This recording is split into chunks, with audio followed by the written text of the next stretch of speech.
ඉරක්සේ රටටමයි සජිත් ජනහද ගැස්මේ සිහිනයයි සජිත් ගමට නගරයට එක ලෙසට සජිත්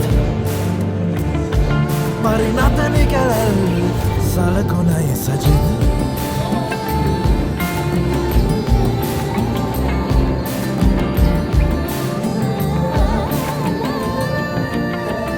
හිසට සෙවනක් එකම තෙරණක් දයට අපමණ අලුත් හැඟුමක් උදා කළ මැන දැකුම් කළුමන ජනිත මදහස් මිනිස් පහුරක් නිල්ල පිරෙනගෙත් සුපිපෙනා සමරු තිලිනය තනන් මුදෙසා පසට ලෙයලැදී හුස්ම වැටෙන ඔයි නොනිදන යකඩ මිනිසා උදා ඉරක්සේ රටටමයි Sajith ජනහද ගැස්මේ සිහිනයයි Sajith. Discussion, may I first ask our leader, Honorable Sajith Premadasa.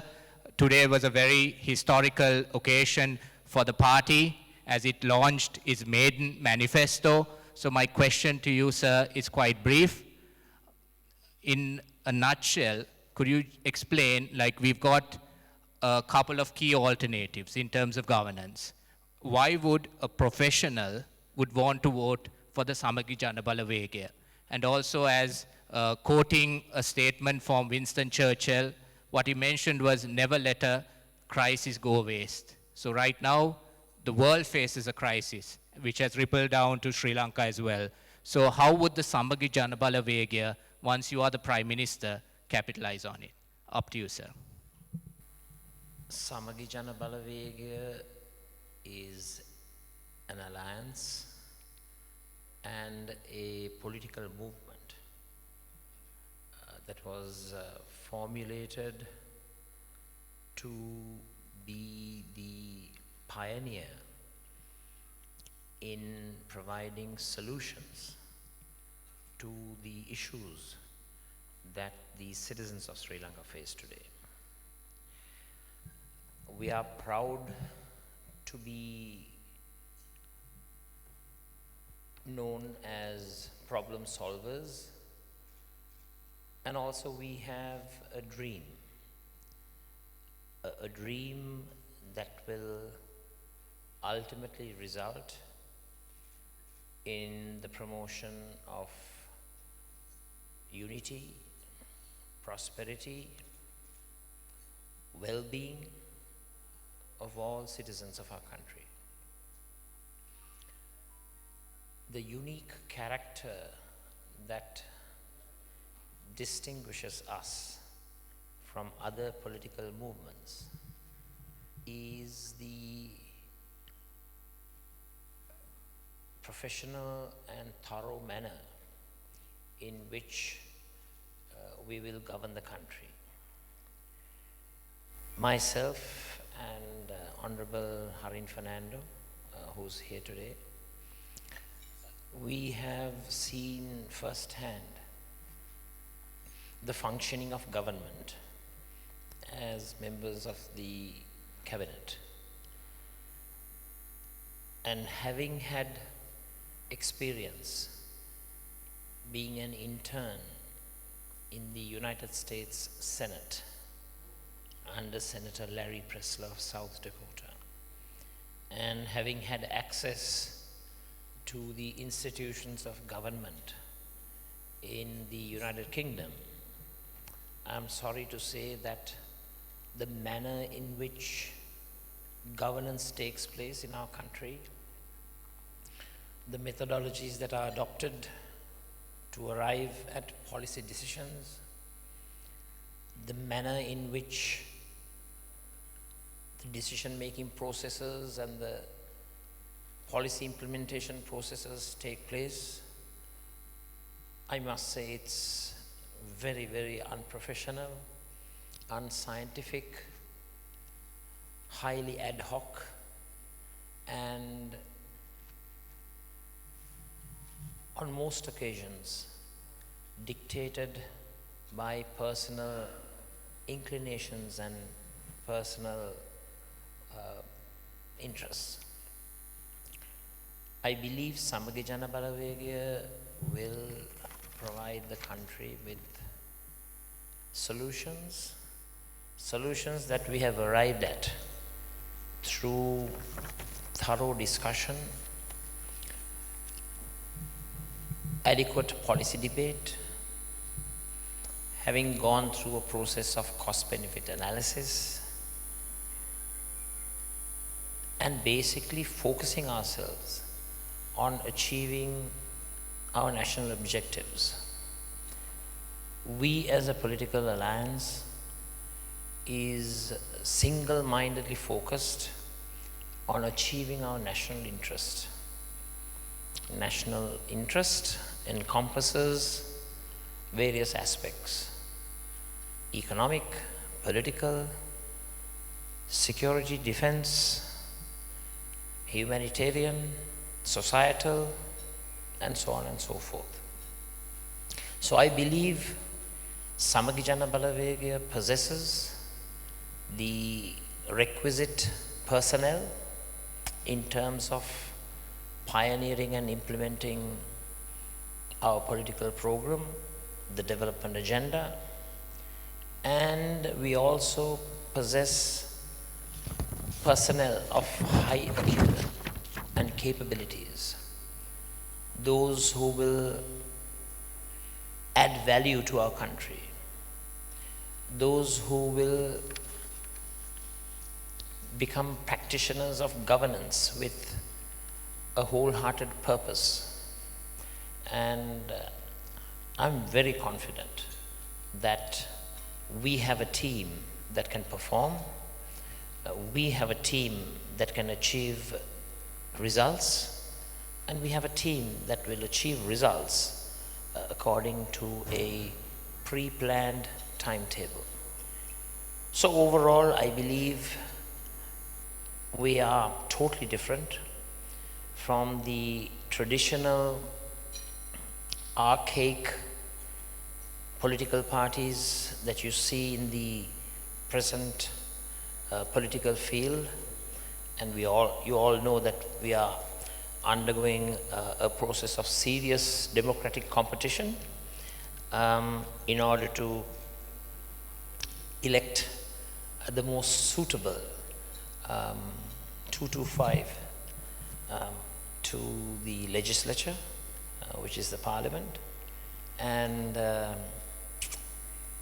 we are very confident and we are very reassured by the reaction of the people in terms of what we stand for and in terms of the policy prescriptions that we have in order to address the major issues, the serious issues that are facing our country today. Sir, what is your strategy for encouraging support of startup companies in Sri Lanka? And the sub-question will be, what is your approach for tax policy for such investments in new businesses?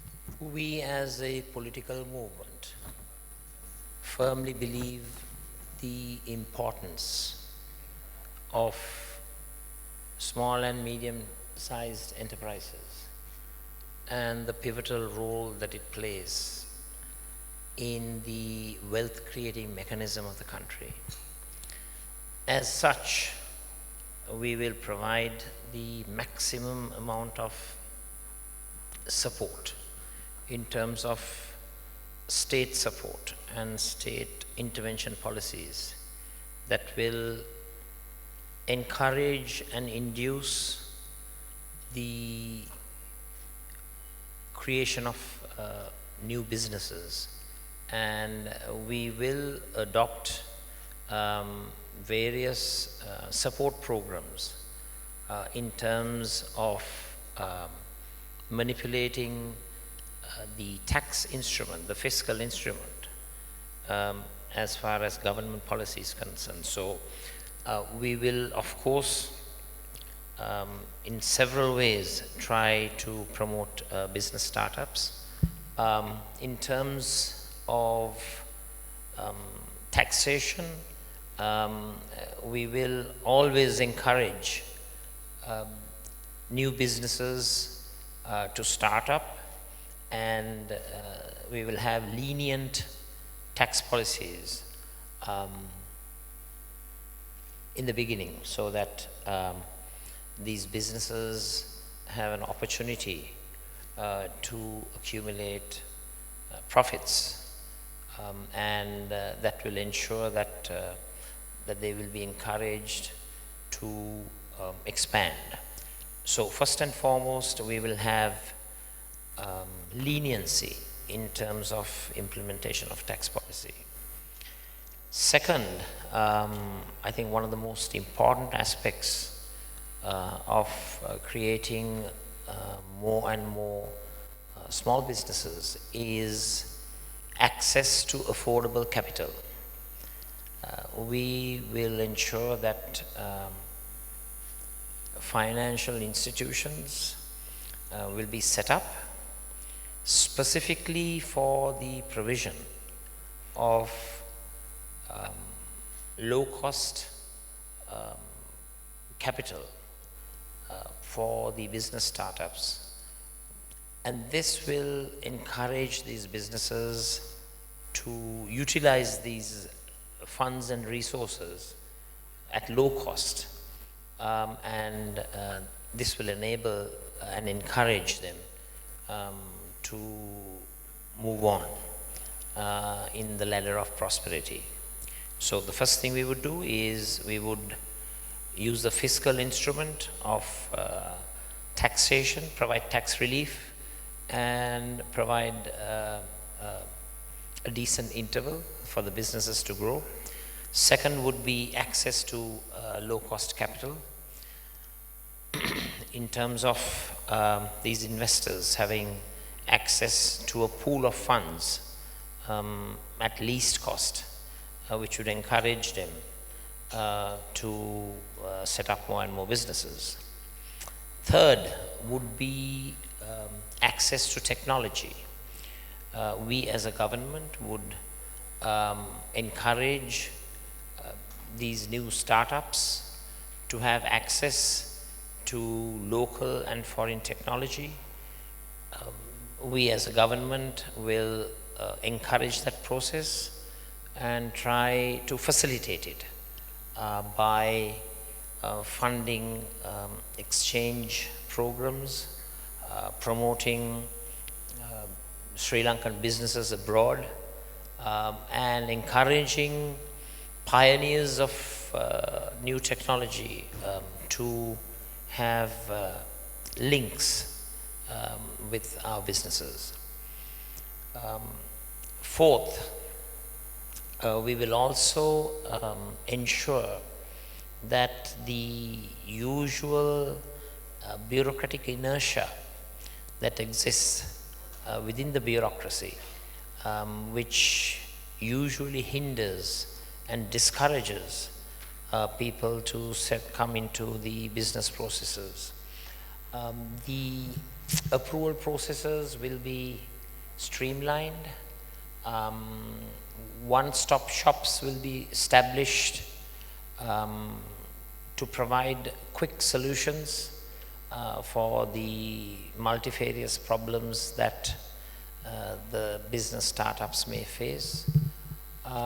So those would be some of the major avenues through which we would encourage businesses. Just to summarize, access to capital, access to new technology,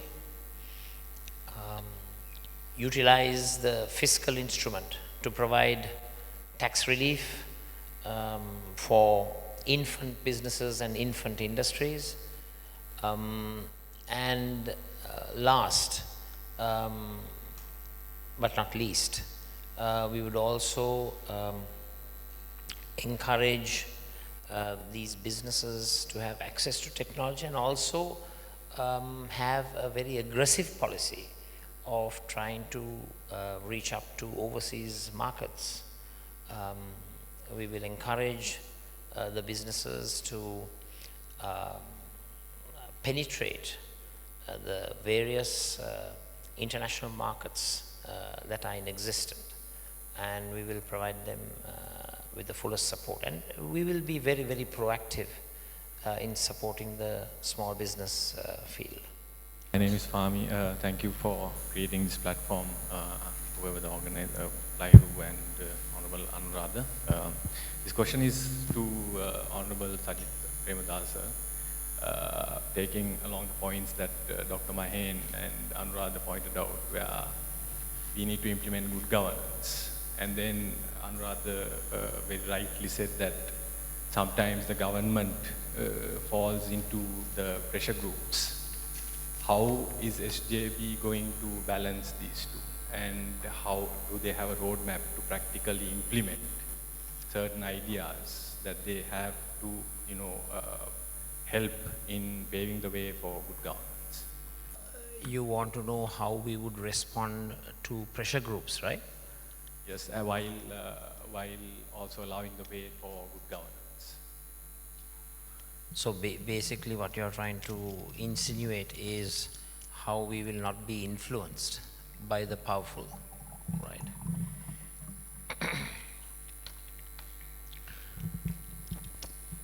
Well, all I can say is that the way we will behave and act in government will be very transparent. We will have very strict disciplinary codes which our members will have to adhere to. And on a medium and long-term basis, I think if you're to eradicate corruption in government, one of the major steps that we have to take is far-reaching reforms in campaign finance. Financing campaigns, if you just observe the amounts that are expended on electioneering and campaigning, and if one examines as to the sources of those funds, you inevitably see a cycle of persistent corruption. It's a vicious cycle that is there, and it is here right now. We have a lot of ill-gotten wealth that has been utilized in this present campaign also by so-called professional politicians who have engaged themselves in massive scale corruption purely to ensure that they have a fat treasury in terms of the party treasury, which would then enable them to flood the market, the media market, with so much of marketing programs, advertisements, and so on and so forth. And those play a very, very crucial role in forming opinions among the people. So if we are to talk of good governance, the very first thing that comes to my mind is far-reaching campaign finance reforms, which will limit individual contributions and corporate contributions to various campaigns. That is of utmost importance. Second is we have to ensure that when it comes to the procedures in terms of awarding contracts, government contracts, and avenues through which various institutions participate in the government investment processes, that we have extreme transparency, because as you may know by now, you can even manipulate the present tender procedures. That's a given. We all talk of having competitive procedures when it comes to awarding contracts, but there are grave inadequacies and shortcomings in the present process, so we'll have to tighten it up. And I also believe that the procedures that we adopt to awarding these contracts should be very much open to public, and we should allow members of civil society the opportunity of scrutinizing prior to the final award, and have structures and procedures with adequate checks and balances, which enables that a level playing field exists for all those who want to participate in the tender process. So we will have the highest standards established when it comes to governance, and of course the guidance and the direction has to come from the top, and you have to lead from the front, and I hope to do that and try to become a role model which others will have to follow if they are to remain in government with myself being as the head.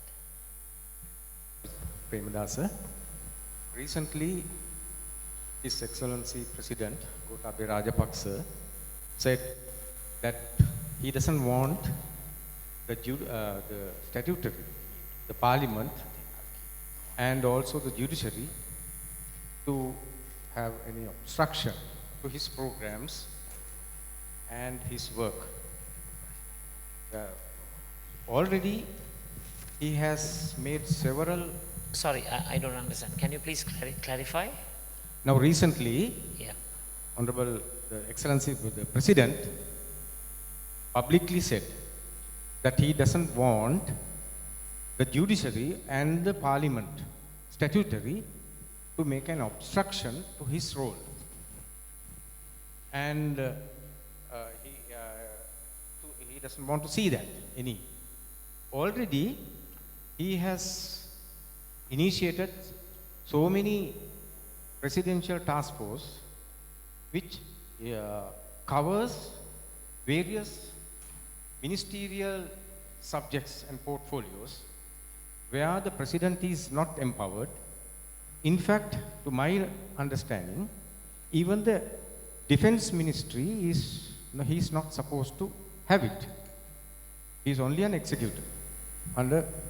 So, the next parliament, how, because apparently now so many military personnel have been engaged in areas like culture and social empowerments, various subjects where the parliamentary ministries are normally held, those subjects. So, next parliament, how are you going to face this situation where the president is ordering various things where the subject matters are should be under the ministers? So how are you going to face that situation in the next parliament? Well, we have a tripartite system of government. That means we have three major institutions: the executive, the legislature, and the judiciary. And that's part and parcel of the Constitution, which is the supreme law of the land, which no individual can violate. So the tripartite system of government, as it is stated in the Constitution, has to be abided by. And whatever the personal opinions and tendencies and proclivities of any individual, I think they are secondary, whereas the primacy of the country constitution is very well accepted and is something that will be maintained. So the issue of a particular branch of government, as you say, the executive, trying to decide whether the legislature or the judiciary should and ought to be an integral part of government, I mean, that's not for any individual to decide. It's already clearly stated in the Constitution, and the Constitution shall prevail over and above the individual intentions or individual thinking of any particular person.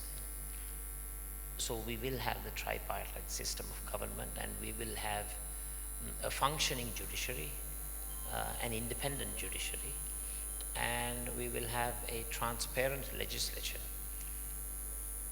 which will strive to work with the executive, and we will not have any log jams which will be to the detriment of the country.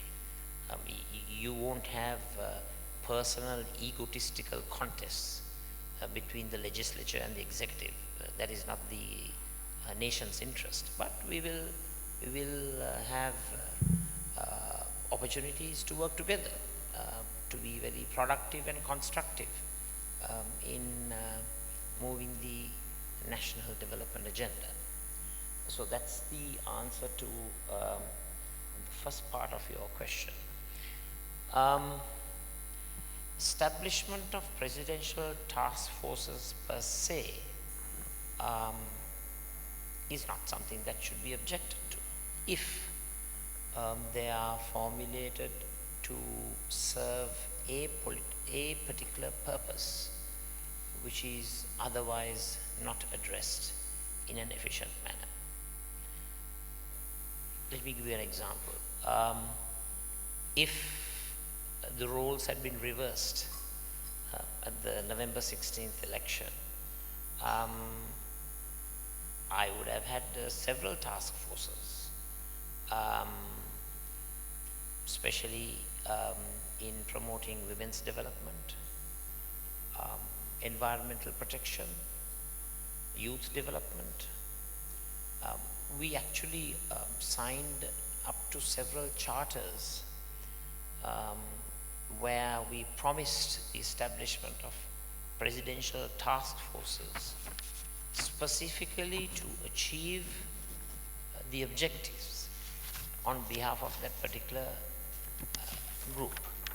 So we would have certainly set up presidential task forces for the disabled in our country, which numbers 1.2 million. I propose to set up a special environmental task force to implement the provisions of the environmental charter, and I think several other task forces were envisaged at that time. So I don't see the establishment of presidential task forces per se as a bad thing, as long as those task forces are mandated with achieving a particular objective. And you referred to this issue of participation of military personnel. I think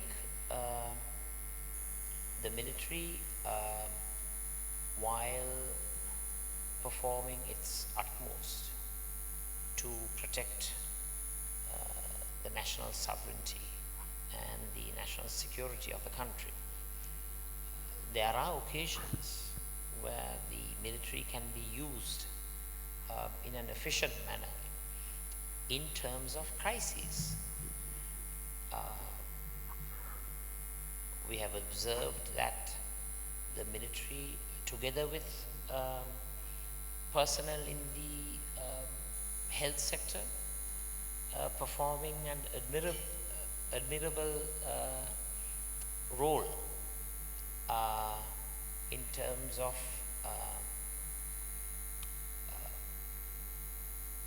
locating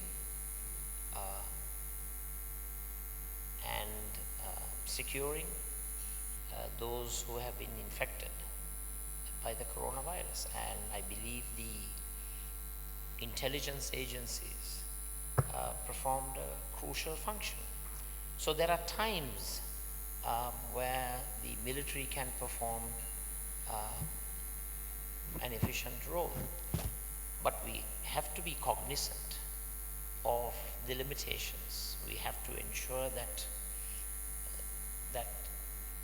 the democratic polity is protected, that the democratic structures and the democratic system is not compromised by the various actions you take. So I have a very balanced opinion when it comes to the participation of the military in terms of achieving crucial objectives, especially during a crisis. And I think COVID-19 crisis exhibited the multifaceted capabilities of our military. But having said that, I'm also fully aware of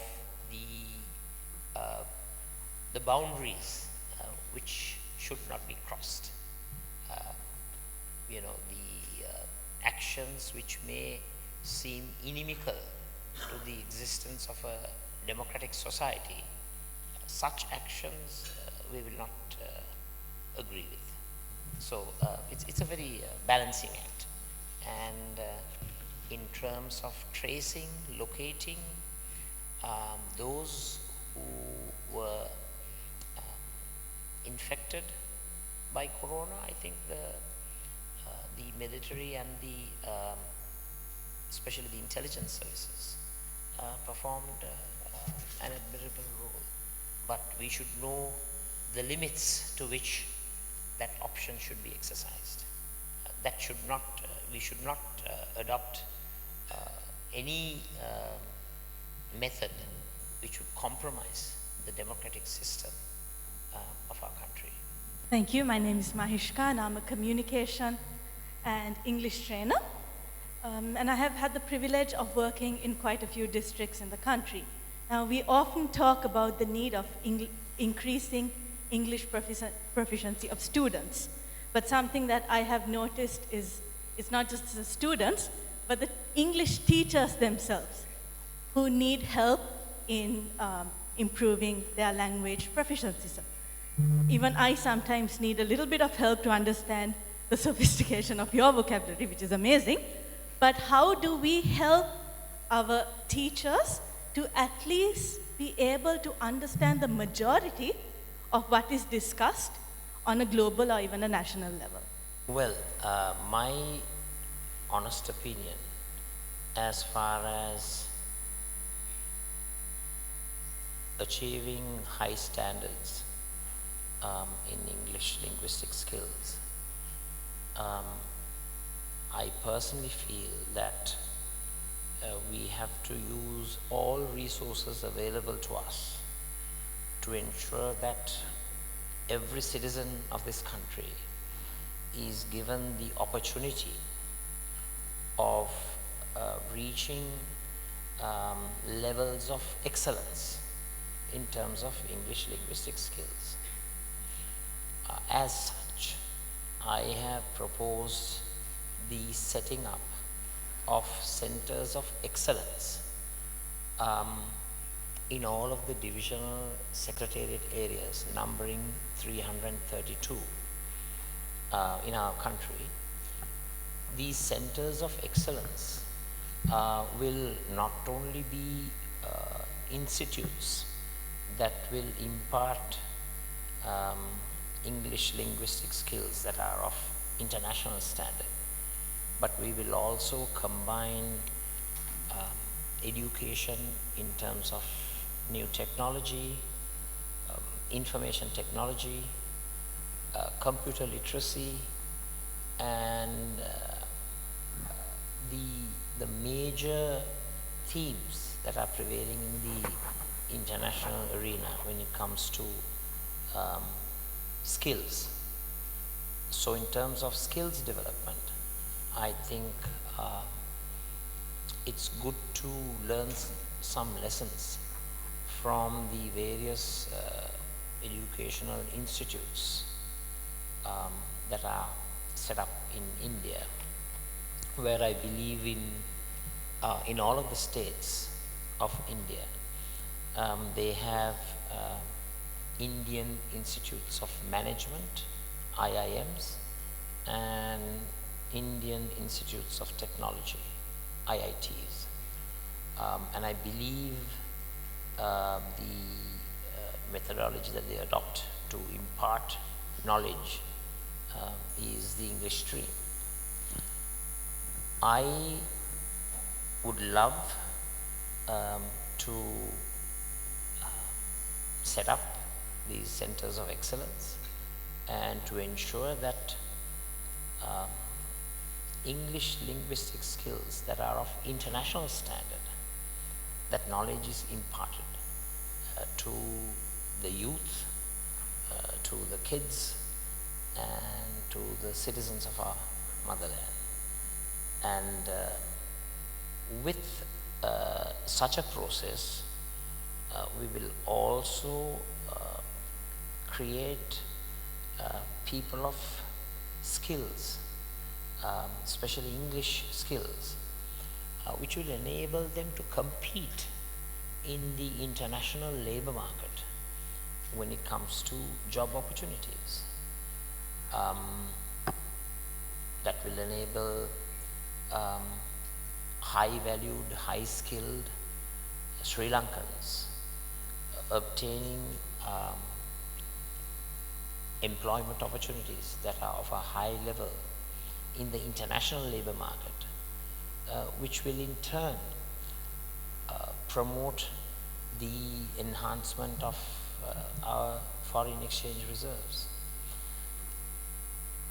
And I think in addition to all of that, as if I may come on to the subject of your question, in terms of the quality and the level of skills that the English teachers possess in our country, I think we have to look at this subject in a very, very focused manner. And we have to ensure that the basic English skills that are provided for our teachers are up to an international standard. I am personally not satisfied with the methodology of teaching the teachers and the way they are trained and the standard of English which they possess. Now, it's not their fault, it's the fault of the education system in our country. And I see there's an inherent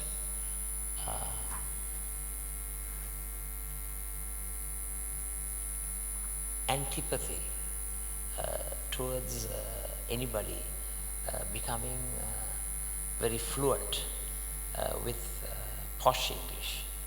I think some in our society are very satisfied with basic linguistic skills. If I may just tell you a personal story with regard to my late father. Now, he was not fluent in English at all, right at the inception of his political career. But he was an ardent fan of the parliamentary library. And it was he who told me once that he made it a point to learn 10 new words per day. And I hope all of you may have seen the recent revelation through Facebook, whereby a video came out where he answered questions at the United Nations. I mean, you had 4 professional journalists, including a Sri Lankan, who was probing and interrogating and questioning him. And I think he was basically on par with Oxford Cambridge English when it came to his replies. So that was all self-learning, not necessarily university education or higher education as such. So where there's a will, there's a way.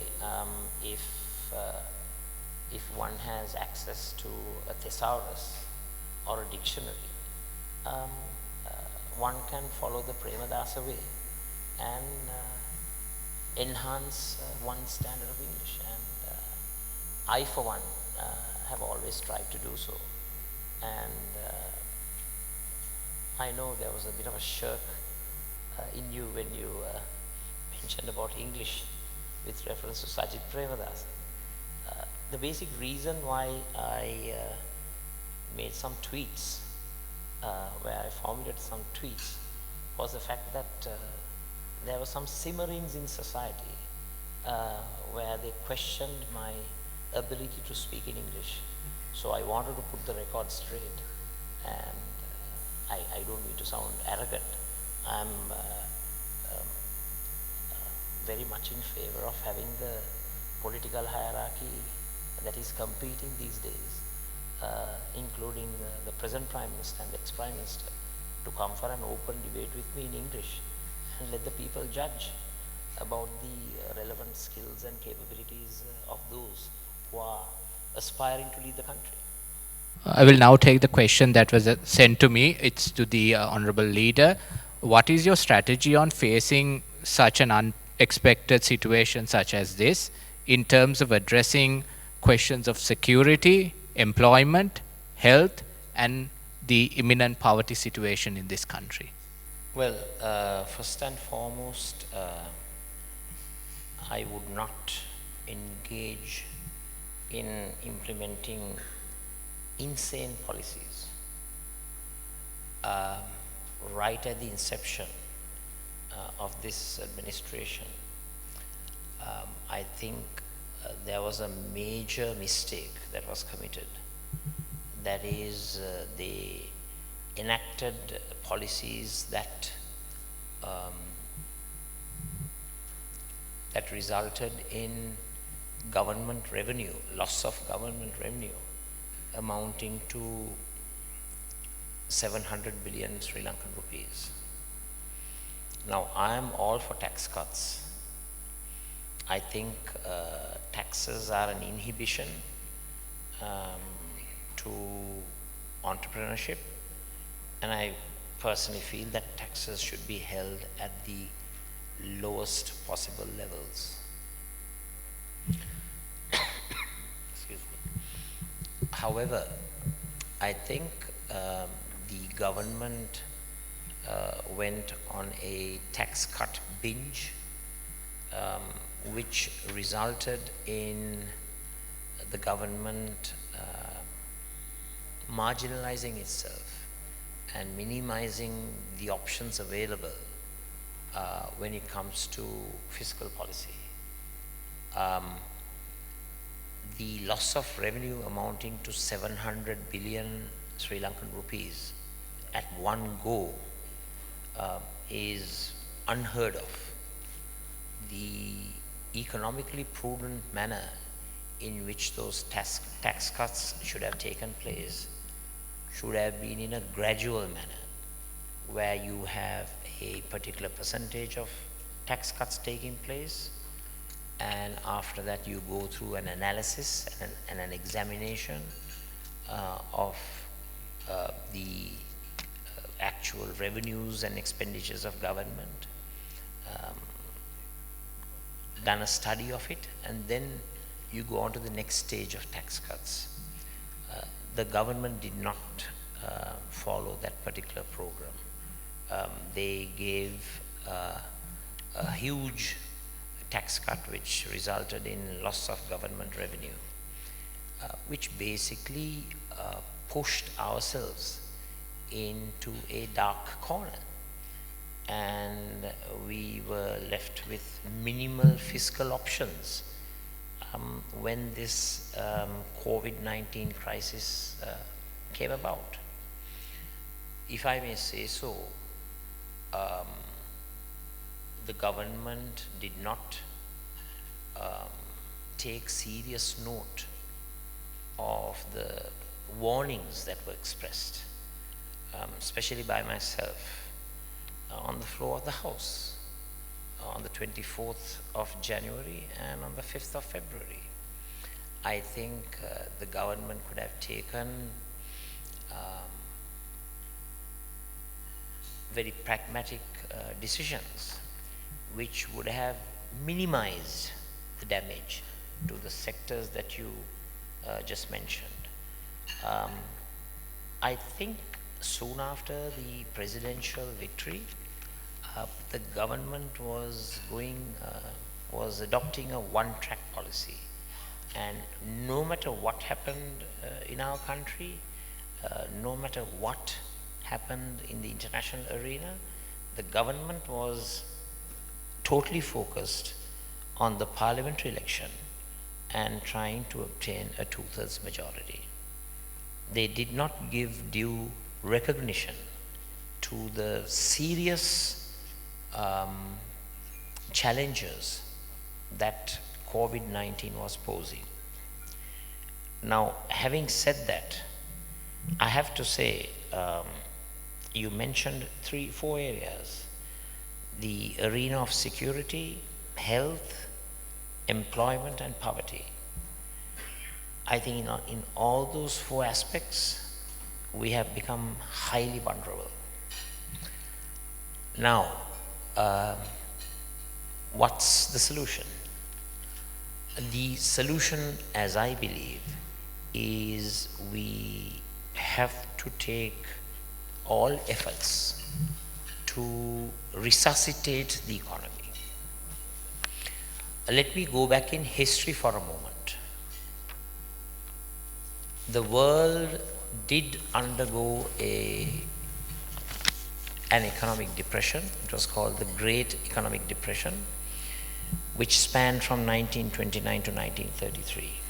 In fact, the economic depression caused by COVID-19 has gone beyond the damage caused during the late 20s and the early 1930s.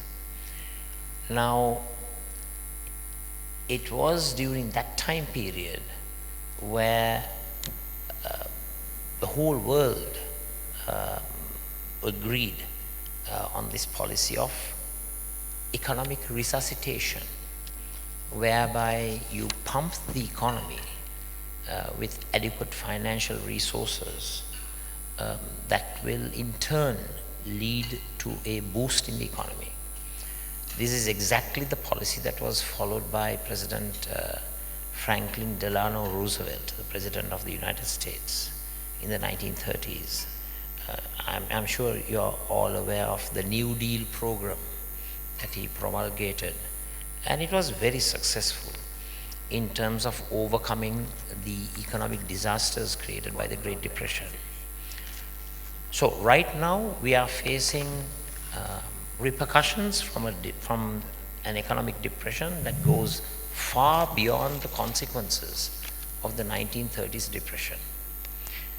But there is general consensus among the economic experts that we need to boost the economy, we need to inject the economy with adequate financial resources,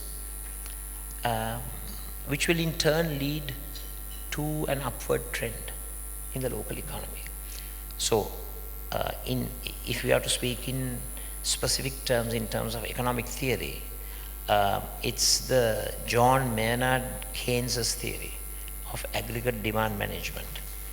you boost consumption, you boost investment, and you boost savings, there's an automatic upscale rise in the economy. So, when you inject the economy with financial resources, as the US is doing, as UK is doing, as Bangladesh is doing, and so is India, you will put money in the hands of the people.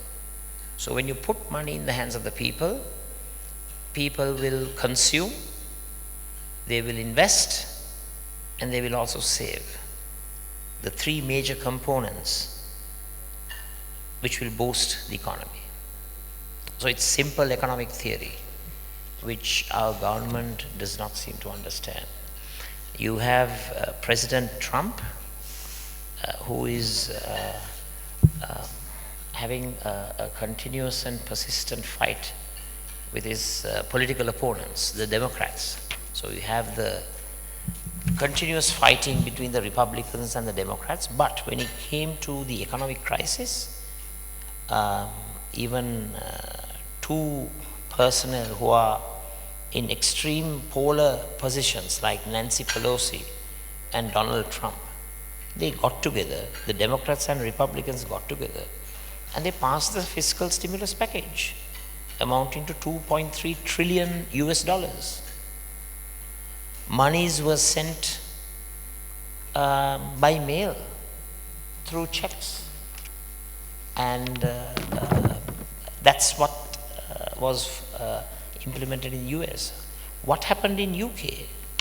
You had the British finance minister, who's known as the Chancellor of the Exchequer. He implemented a program named the furlough program, which meant that all those who were employed in the private sector, their salaries, 80% of their salaries, were paid by the British government, by UK taxpayers' pounds. Bangladesh went to the extent of paying 100% of the salaries of all those in the private sector. India has implemented an income-specific program to boost the economy, helping the poor and the downtrodden in society. So when all this is happening in most of the countries impacted by the COVID-19, what does the Sri Lankan government do?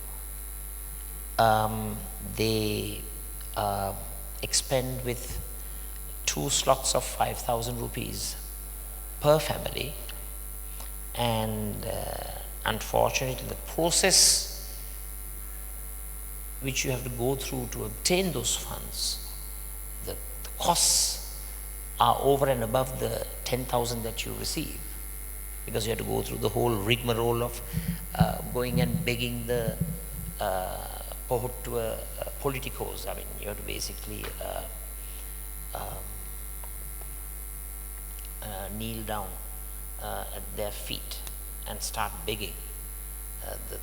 The typically slavish system that we have in place in terms of redistribution of subsidies, the distribution of subsidies in our country, the typical slavish mechanism and machinery that we have in our country. For a family, a household, to obtain the 2 slots of 5,000 rupee stipends, you have to expend more than the 10,000 to achieve your entitlement. Sri Lanka needs a very proactive and a very surgical stimulus package if we are to come out of this vicious cycle. Please do understand that 2 things. UNICEF have done a study recently, and they have ascertained that 30% of our population do not have adequate food. So 30% of our population lack food security. And one need not explain the consequences of lack of food security. It will lead to malnutrition. It will lead to a retardation of national production, because the productive capacity of the individual will recede, and through low intake of food, it will also have an impact on your brain functions and your cognitive abilities. So it's a vicious cycle, and we have to do something very proactive, and we have to do something bold in order to reverse the process and ensure that there is an upswing in our economy. Because right now our economy is in a grave crisis. Not a great crisis, it's a grave crisis. And it's a grave crisis of massive proportions.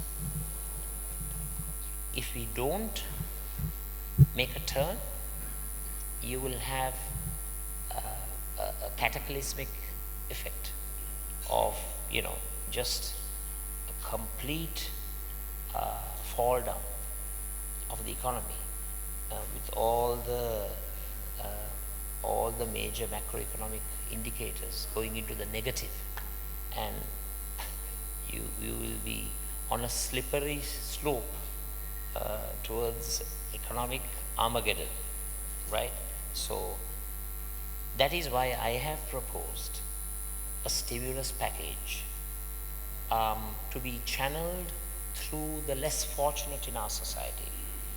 And I see a lot of pundits are questioning the practicality and the authenticity of the 20,000 monthly stipend that I have proposed for, not for all, not for the billionaires, not for the millionaires, but for the less fortunate in our society, such as the urban and rural poor, the daily waged people, the self-employed, and basically those who are less fortunate in our society.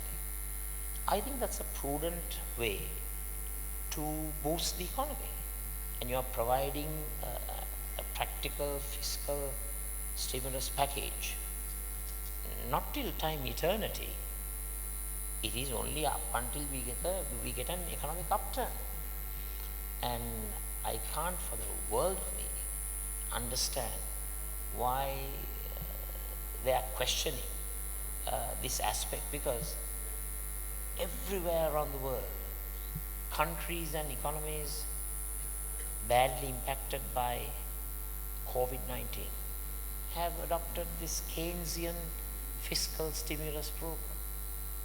And it's only in Sri Lanka that we are just letting everything go on as it is, without any direction, without any leadership, and without proper comprehension of economics. This government basically does not understand basic economics. And if you are to run a country, and if you are to run a government, one must have the basic understanding of the fundamentals of economics. And I'm sorry to say that the so-called Vyat aspect of this government has all of a sudden, the Vyat aspect has evaporated.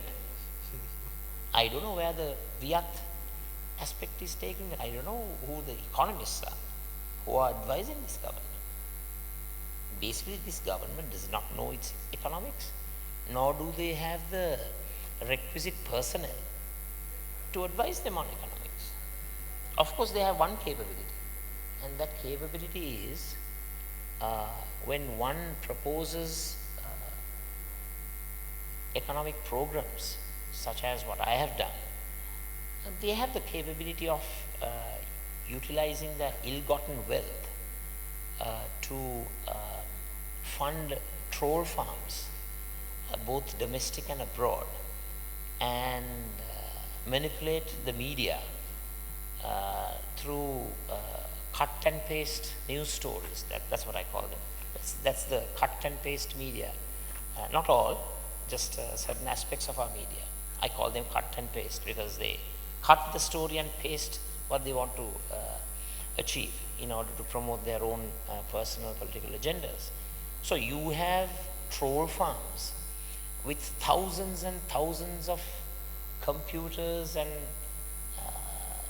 youth who are being paid to comment, make statements that are artificially engineered to create this impression that this particular fiscal stimulus package which I propose is some ludicrous program. Not so. I think the government is preposterous in their actions, and I mean, God help our country.